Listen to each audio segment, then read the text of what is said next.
di tengah zaman ya era milenial seperti sekarang ini yang katanya berbasis digital, maka semakin terasa bahwa heritage audiovisual menjadi sangat diperlukan dan mampu menolong orang banyak, bukan hanya satu bangsa, bukan hanya masyarakat perfilman, tetapi manusia keseluruhan untuk kita bisa melihat masa lalu hari ini dan harapan-harapan yang akan datang melalui arsip-arsip yang tersimpan.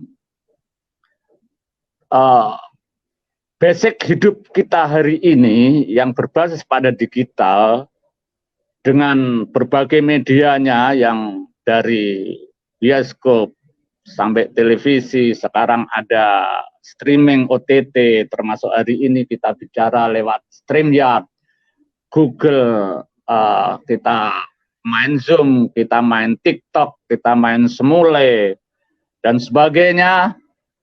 Itu konten-kontennya adalah berbasis audiovisual atau yang kita kenal film.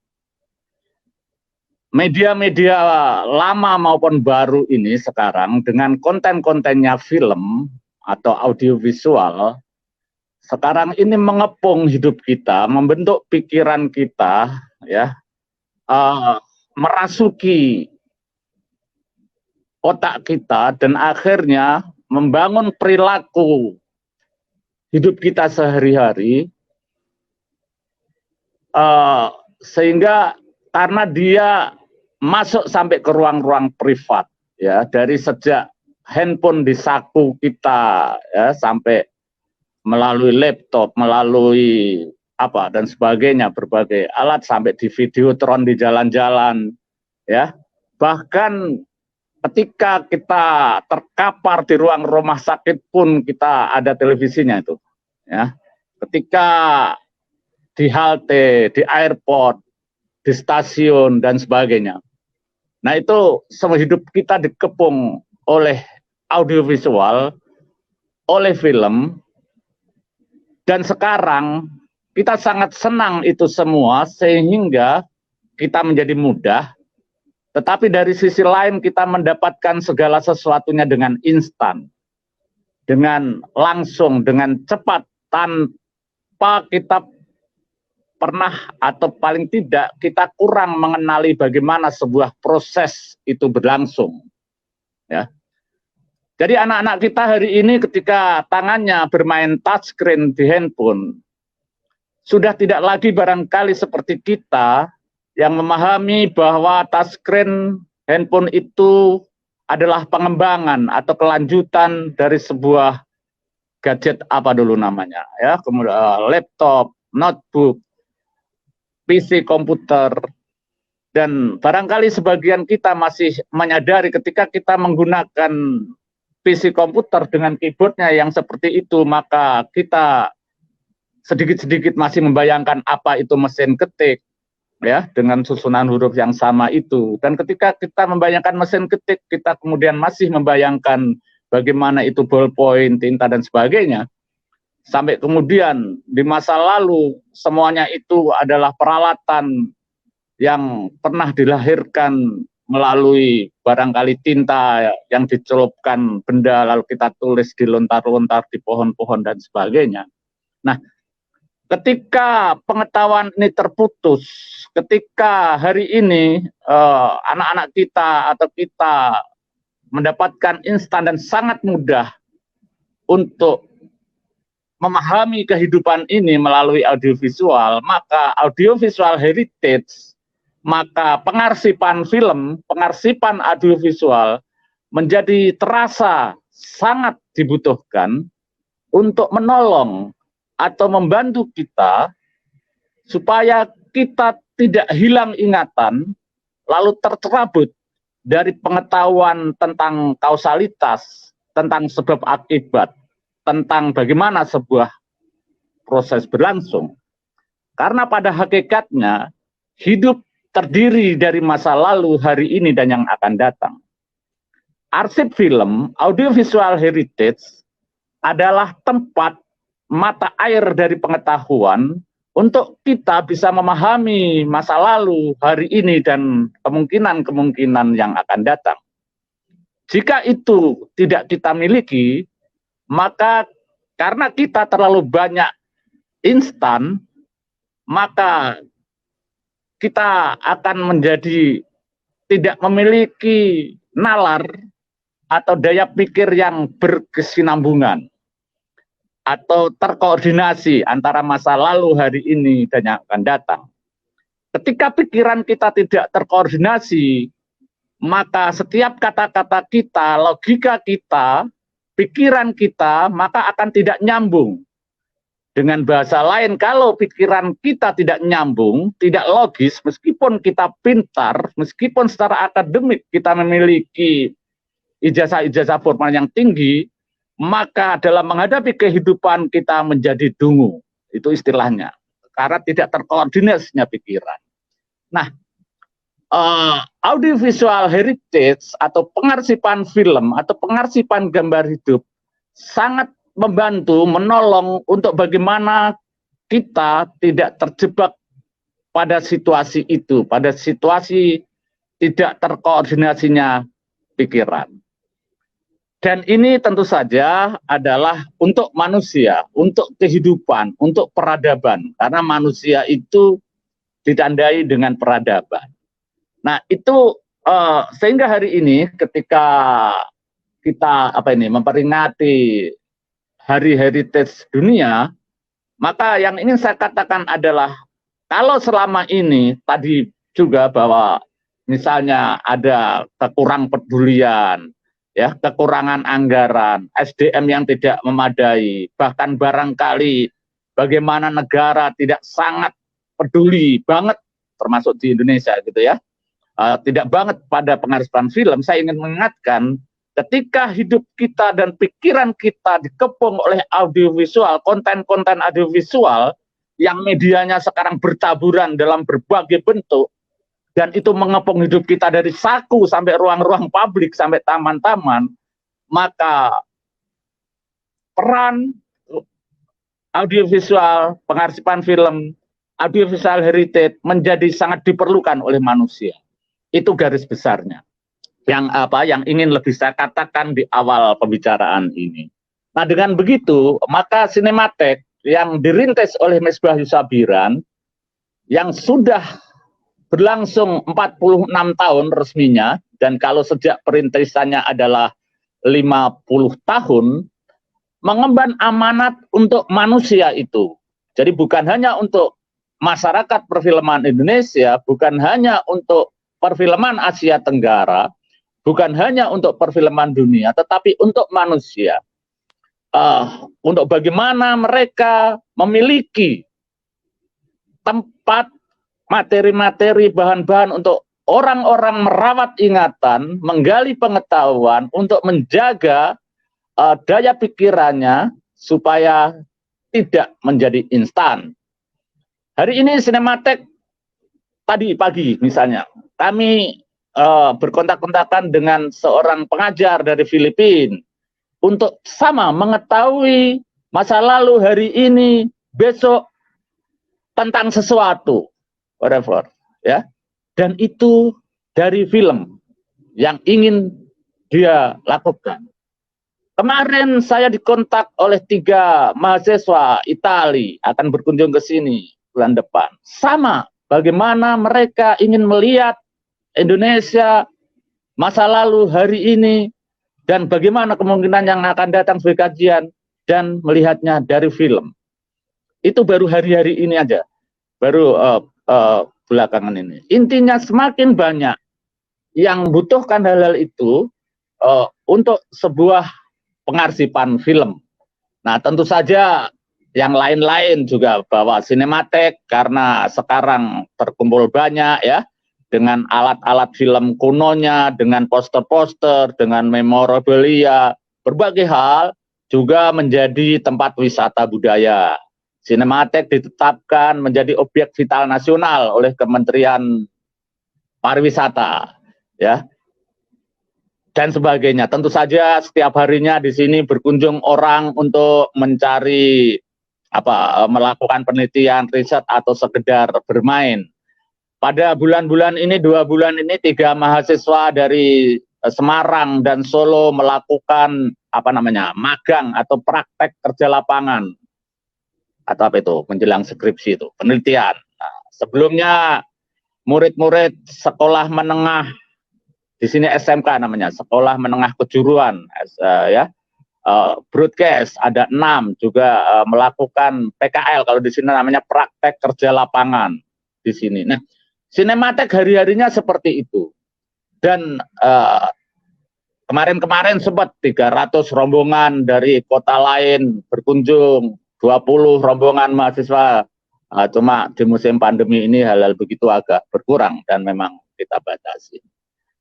Teman-teman, bapak-bapak, ibu-ibu semuanya, ini saya ungkapkan saya ingin lebih kenapa sih kita sangat peduli pada pengarsipan film, karena sesungguhnya kemanfaatannya atau keperluannya pada hari ini, pada era digital ini, pada milenial ini lebih dari yang pernah kita bayangkan beberapa waktu yang lalu. Nah, itulah sebagai amanat saya sebagai Kepala Sinematek Indonesia, tentu saja mengemban amanat ini tetap dengan mencari, mengumpulkan, menyimpan, merawat, dan melestarikan film, tetapi juga bagaimana film-film arsip film ini termanfaatkan dan dikenali oleh generasi milenial.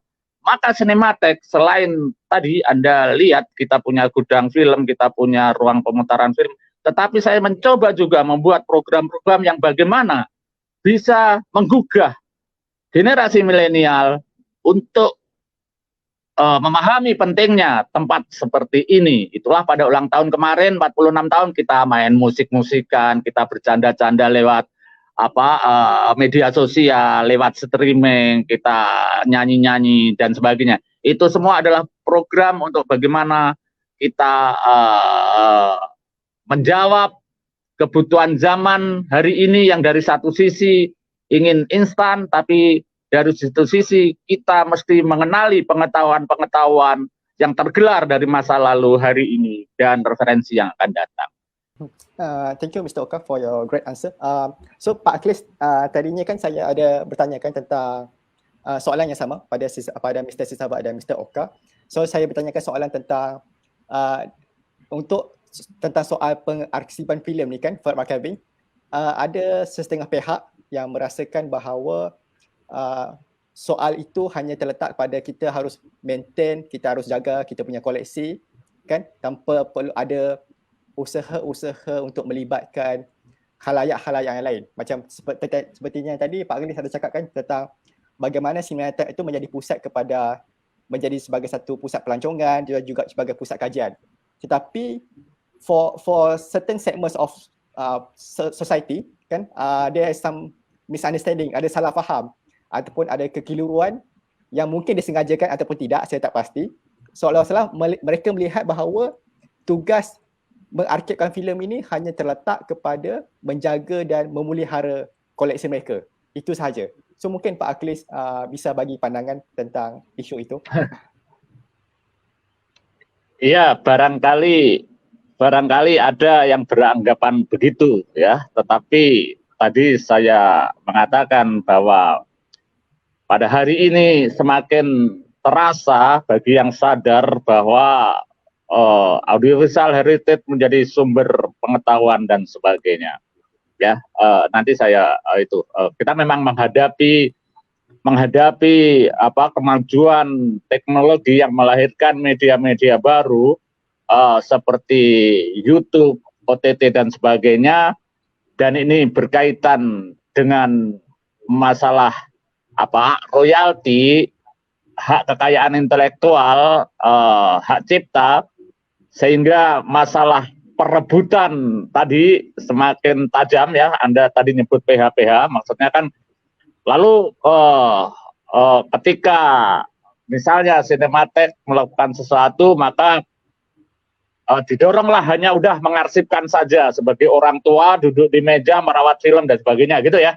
Tapi itu pandangan yang barangkali mungkin ada, tetapi tadi saya coba jelaskan itu. Jadi saya simpatik saya kepada Myanmar ya. Sinematek itu juga dirintis oleh tokoh film bersama masyarakat film, Misbah Sabiran namanya.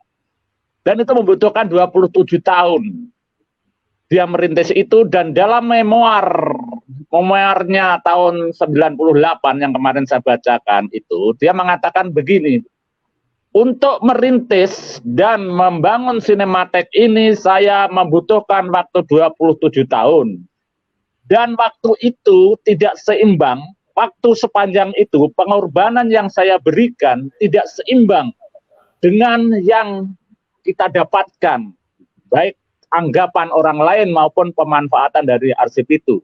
Lalu dia memberi pesan di dalam memoarnya itu bahwa sinematek tidak bisa dijadikan contoh yang baik di era sekarang ini karena kegiatan semacam ini akan dianggap sebagai lelucon petualangan Don Quixote. Itu Mas Bayu Sabiran yang ngomong. Artinya mereka yang tadi teman dari Myanmar cerita ya seperti itu ya, apalagi adalah negara sama. Jadi sinematek itu ya, negara ini kan dipimpin dengan panglimanya politik ya. Politik kadang-kadang disertai peperangan. Makanya ketika terjadi konflik perang atau konflik politik, sasaran utama yang ingin dihancurkan oleh mereka adalah buku-buku perpustakaan dan termasuk heritage audiovisual. Karena itulah sumber untuk melihat masa lalu hari ini dan yang akan datang. Sejarah dan sebagainya. Di Baghdad, di mana ketika terjadi. Karena memang perang itu pada akhirnya melahirkan perbuatan-perbuatan yang tidak beradab. Kebalikannya adalah biadab. Dan salah satu kebiadaban itu akan menyasar kepada peradaban itu yang tadi saya katakan arsip film, audiovisual heritage adalah sumber pengetahuan untuk peradaban manusia. Nah, itu garis besarnya. Nah, lalu hari-hari yang kita lakukan apa? Nah, sekarang ini karena karena dunia film, dunia industri film dan hiburan ini sekarang ini kan terutama di Asia Tenggara, kita ini kan mengikuti tata cara Hollywood, Barat, Amerika, Eropa dalam mengelola industri film. Sehingga kita meratifikasi berbagai undang-undang, berbagai regulasi yang berkaitan dengan film, termasuk di dalamnya adalah hak cipta dan sebagainya. Yang kemudian kita sebut hak kekayaan intelektual itu. Nah, akibat itu semua, maka ketika terjadi perkembangan zaman, pikiran-pikiran kita adalah pada hak kekayaan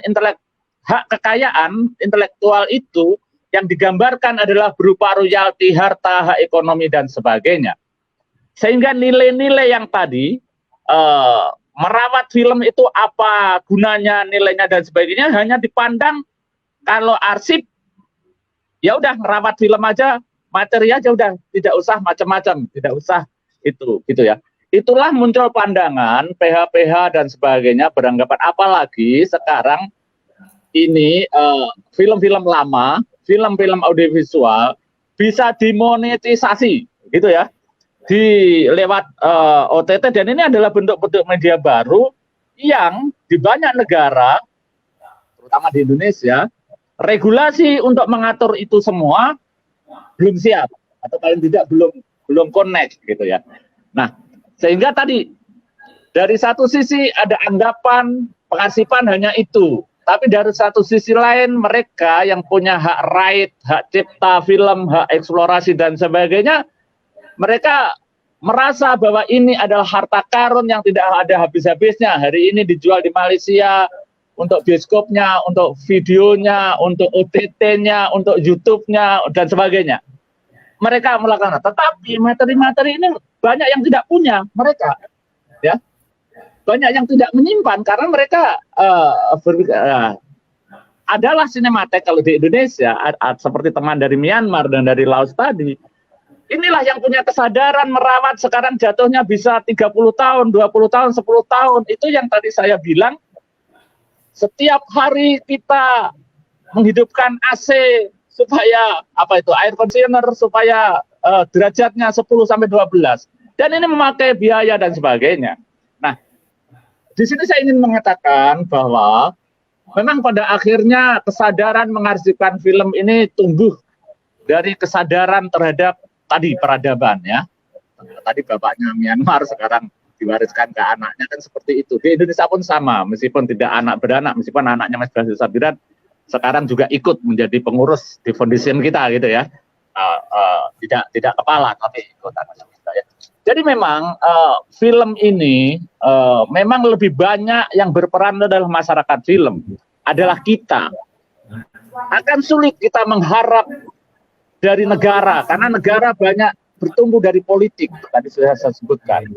Bahkan sebenarnya saya nggak tahu apa UNESCO dengan Memory of the World-nya, apa yang mereka lakukan sesungguhnya untuk mendorong itu selain misalnya mendorong seperti ini karena sinematek bersentuhan baru sekali tahun berapa itu ya tetapi kalau kenapa ini saya katakan karena kita kan mengharapkan tadi untuk restorasi mahal untuk begini kita kekurangan dana untuk dan sebagainya itu dialami hampir semua arsip nasional hampir semua arsip film ya tetapi menurut saya Anda mengeluh 10 tahun, 20 tahun, tadi Mas Bayu Sabiran mengatakan 27 tahun, nggak ada bedanya dengan Anda bersombong. Saya sendiri mampu menghasilkan ini. Saya sendiri mampu merawat ini. Saya sendiri nggak ada bedanya. Uang dana yang Anda dapatkan karena Anda mengeluh ke UNESCO, ke negara Anda, ke itu tidak sebanding dengan niat tulus Anda untuk melakukan pengarsipan film.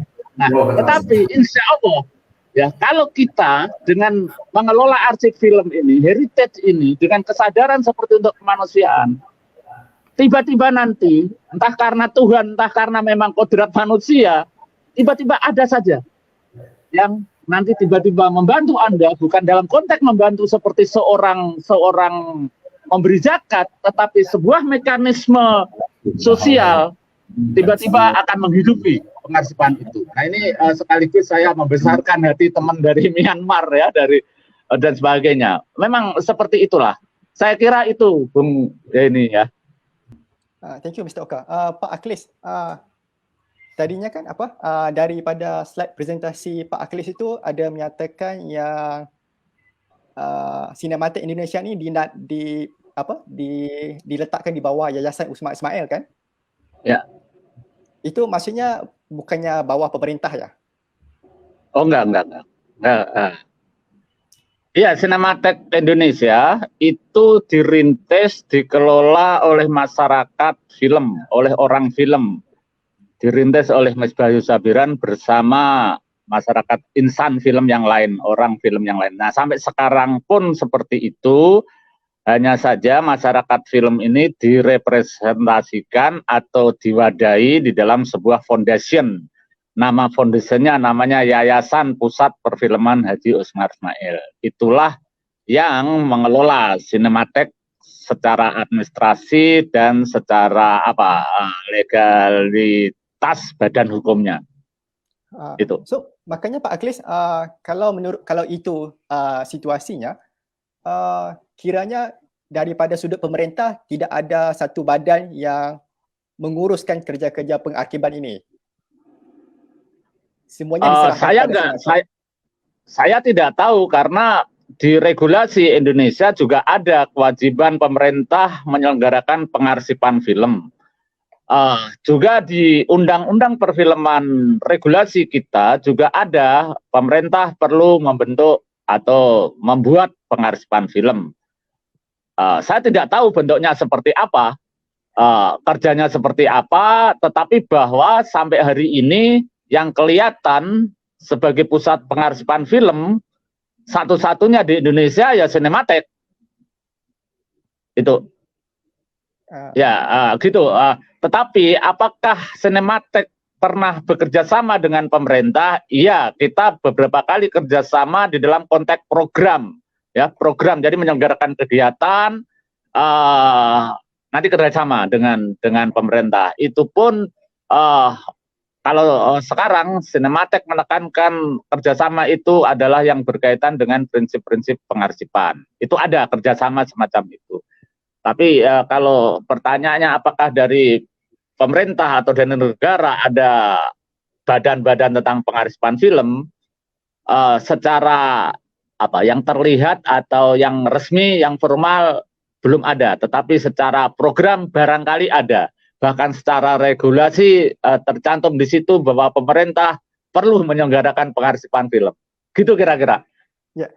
So kiranya Pak Aklis sehingga saat ini tidak ada kewajipan daripada segi regulasi oleh pemerintah untuk mewajibkan kiranya setiap filmmakers itu menyerahkan koleksi-koleksi audiovisual heritage mereka kepada kerajaan pemerintah ataupun Cinematheque. Ke Cinematheque tidak ada. Yang ada undang-undang, ada regulasi yang mengatakan namanya Undang-Undang Serah Simpan, ya serah simpan. Jadi setiap penerbit wajib menyerahkan, tetapi di regulasi itu bunyinya adalah kepada Perpustakaan Nasional, menyerahkan arsip itu ke Perpustakaan Nasional, tidak menyebut Cinematheque. Undang-undang yang sama sebelumnya mengatakan di Perpustakaan Nasional atau di Perpustakaan Daerah atau lembaga yang diakui negara. Bunyinya seperti itu. Nah, di undang-undang yang baru, lembaga yang diakui negara, lembaga pengarsipan maksudnya, itu juga tidak tercantum. Tapi saya belum tahu itu undang-undang baru tahun kemarin sudah berlaku atau tidak. Jadi Cinematheque Cinematheque yang mengumpulkan film itu ada yang memang orang film sadar untuk menyerahkan filmnya, menitipkan, menghibahkan, atau juga sekedar Cinematheque juga membeli film-film itu. Ada yang kita beli dari ABCD, kita bicara fisiknya ya, materinya. Ada yang kita temukan, ada yang kita selamatkan, dan macam-macam. Intinya kita mencari, mengumpulkan, dan menyimpan itu melalui berbagai cara. Nah, bahwa ada sekian persen dari pemilik film menyerahkan, iya, tetapi itu lebih sebagai partisipasi, tidak kewajiban, gitu ya. Dan kesadaran untuk itu yang sekarang ini relatif berkurang dibanding generasi sebelumnya. Ketika generasi perfilman kita era Teguh Karya, era Slamet Raharjo, bahkan ya sampai apalagi ke Osmar Ismail begitu ya. Nah, kesadaran mengarsipkan film itu yang dipandu oleh Misbah Sabiran sangat besar. Termasuk bagaimana yang mengoleksi alat film zaman Wong bersaudara kemudian diberikan kepada kita. Tetapi hari ini dengan teknologi DCP ya, digital dan sebagainya, kesadaran seperti itu relatif berkurang, tetapi tidak apa-apa karena Cinematheque yang kemudian lebih aktif untuk bagaimana caranya mendapatkan koleksi-koleksi itu. Begitu kira-kira. Ya, kiranya Pak Aklis selain daripada faktor teknologinya kan, atas sebab apa kurangnya kesedaran itu generasi sekarang berbanding generasi yang terdahulu? Ya tadi kebanyakan instan tadi. Jadi ketika kita tadi saya bilang ya, ketika segalanya menjadi instan, termasuk dalam hal memanfaatkan teknologi, maka pikiran kita adalah pikiran instan, pikiran yang tidak mempunyai kesadaran atau tidak nyambung bahwa antara masa lalu hari ini dan 100 tahun yang akan datang itu berkait, bahwa kita hidup itu dari kakek kita, dari nenek kita, dari ibu kita, lalu menjadi kita, lalu kita nanti punya anak, punya cucu. Nah, karena kita terbiasa makan mie instan, gitu. Karena kita terbiasa instan yang saya terangkan tadi, maka pikiran itu menjadi tidak nyambung dan tadi istilah saya, kita kemudian terjebak dalam pikiran yang tidak menyadari kausalitas, sebab akibat. Nah, sebagai akibatnya, maka tidak merasa penting untuk kita menyimpan karya kita hari ini ke Cinematheque misalnya, atau ke tempat pengarsipan. Jadi saya kira itu, jadi satu pikiran yang itu, ya, apalagi jawabannya coba, selain itu. Ya, gitu. Ya. Saya kira gitu. Terima kasih Pak Aklis. So just now Pak Aklis has told us about many problems faced by Cinematheque Indonesia in terms of collecting, right? Because Cinematheque Indonesia works by funded by foundations, Osmar Ismail Foundations, not by the government. Foundation. not by the government.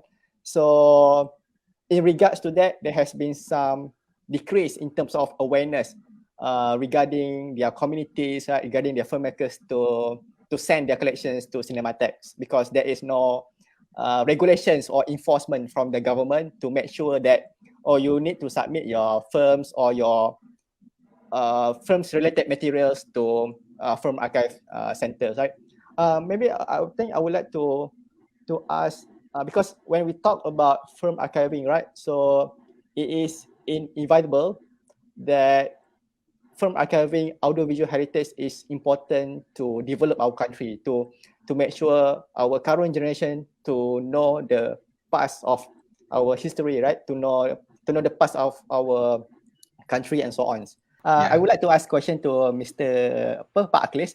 So Pak Aklis kan, bila kita bercakap tentang pengarsipan filem, film archiving, so kita tidak boleh menolak tentang bagaimana melihat film archiving itu sebagai satu instrumen kan, sebagai satu kaedah untuk membina pembinaan negara bangsa kan.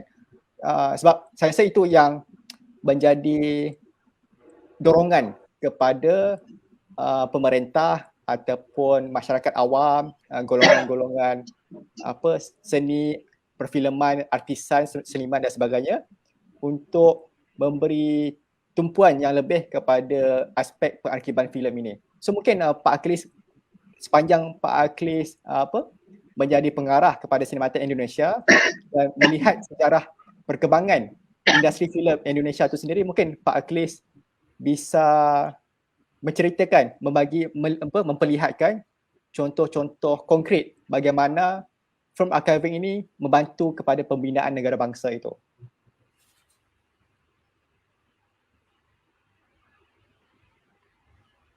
Pak Aklis kena buka mic-nya. Oke. Udah. Ya, udah. Ya, di kami ada istilah ya.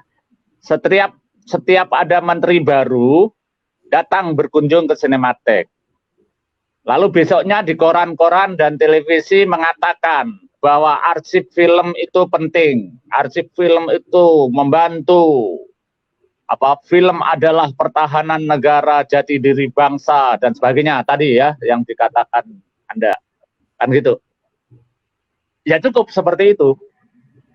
Selebihnya Sinematek berjalan terus dengan segala kemandiriannya, dengan segala independensinya, dengan segala swadayanya melalui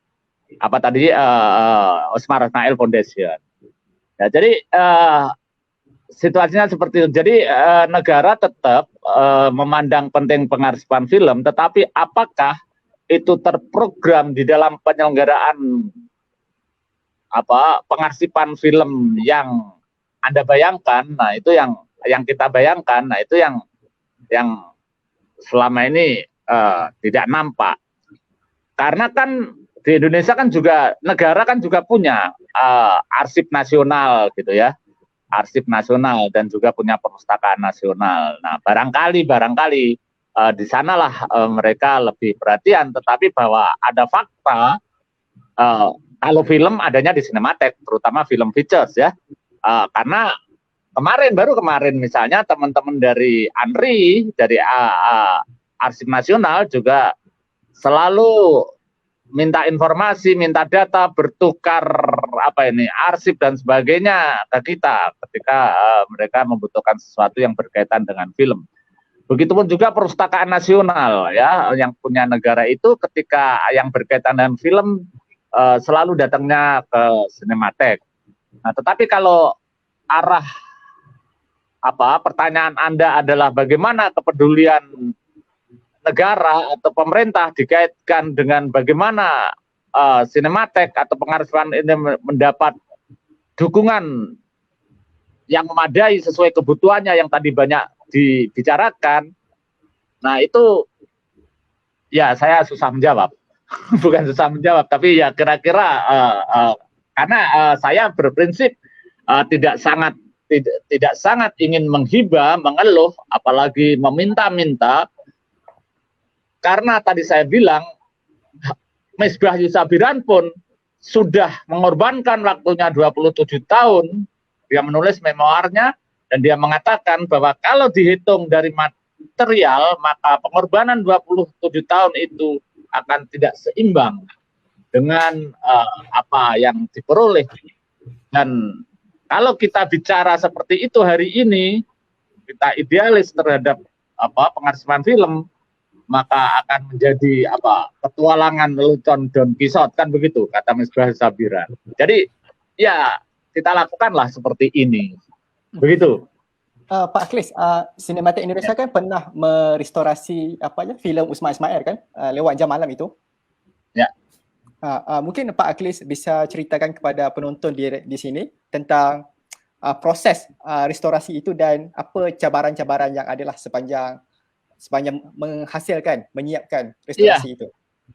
Ya begini, saya ingin cerita begini. Jadi Sinematek ini ya sering menjadi tumpuan belas kasihan dari orang banyak. Tadi saya bilang ya, setiap ganti menteri, menterinya berkunjung lalu besoknya bilang pengarsipan itu penting. Nah, kemarin ada artis film datang, wah ini harusnya Sinematek itu dibantu oleh pemerintah, begitu ya ilustrasinya. Siapa lagi datang, harusnya itu begini dan sebagainya ya.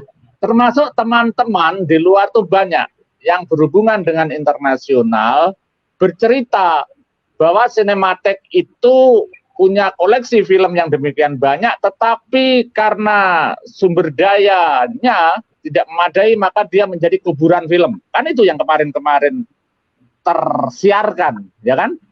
Menjadi kuburan film, menjadi filmnya terlantar, kekurangan dana, tidak mampu merawat film sesuai layaknya sebuah pusat pengarsipan. Itu yang dikampanyekan oleh banyak orang. Nah, di antara banyak orang ini kemudian membuat proposal keluar. Wah, kalau begitu perlu diselamatkan, perlu apa? Nah, itulah antara lain ya salah satunya dari proposal-proposal itu yang nyangkut di Singapura kalau nggak salah waktu itu. Ini cerita tentang Jam Malam ini ya. Itu ceritanya. Jadi sebenarnya Sinematek tidak sangat berurusan lah itulah ya.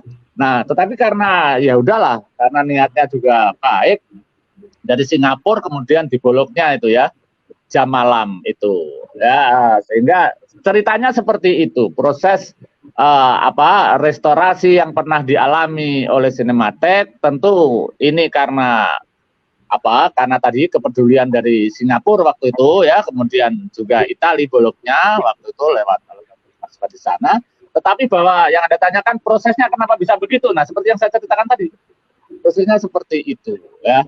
Nah, Sinematek sekarang kebetulan menyimpan ya seluloid hasil restorasi itu, dan itu saya katakan di sini itulah satu-satunya program restorasi film dalam pengertian yang sesungguhnya, dalam pengertian restorasi yang sesungguhnya yang pernah dilakukan atau yang pernah melibatkan Sinematek secara benar. Jadi kita simpan itu restorasi. Saya bukan ahli media ya, bukan digitais, bukan ya. Kalau restorasi yang sesungguhnya Sinematek hanya pernah yang komplit adalah lewat Jam Malam. Dan prosesnya seperti yang saya ceritakan tadi. Oke, thank you Mr. Sesama. Pak Akhlis. Oke, kata-kata terakhir daripada Pak Akhlis tentang memandangkan webinar ini adalah bersempena dengan sambutan Hari Warisan Audiovisual Sedunia. Mungkin Pak Akhlis punya kata-kata terakhir tentang kepentingan warisan filem audiovisual dan potensi-potensi dan cabaran lah dalam keadaan semasa sekarang ini. Kata-kata terakhir ya. Akhlis, buka mic ya. Ya, tentu saja kesadaran manusia di seluruh dunia penting. Itulah kenapa ada UNESCO yang kemudian ada program namanya Memory of the World ya. Sehingga perlu seperti ini, kita punya kesadaran menyelenggarakan hal seperti ini. Nah, tetapi bahwa pikiran-pikiran manusia ini kan juga diisi oleh orang-orang, manusia-manusia juga seperti kita, yang pikiran kita, kesadaran kita kadang-kadang tidak selaras dengan itu semua ya, termasuk program Memory of the World, UNESCO, bahkan juga negara, juga Sinematek sendiri barangkali dan sebagainya. Nah, tetapi bahwa pikiran-pikiran manusia ini kan juga diisi oleh orang-orang, manusia-manusia juga seperti kita, yang pikiran kita, kesadaran kita kadang-kadang tidak selaras dengan itu semua ya, termasuk program Memory of the World, UNESCO, bahkan juga negara, juga Sinematek sendiri barangkali dan sebagainya. Tetapi bahwa hakikat substansi audiovisual heritage ini hari ini sungguh sangat menolong manusia untuk mengembalikan pikiran otaknya yang cenderung tidak nyambung tadi, ya, yang cenderung tergradasi oleh suasana instan kemajuan teknologi berbasis digital yang kita banggakan sebagai milenial, ya kan. Tetapi dari sisi lain, selain mempermudah hidup kita, tetapi juga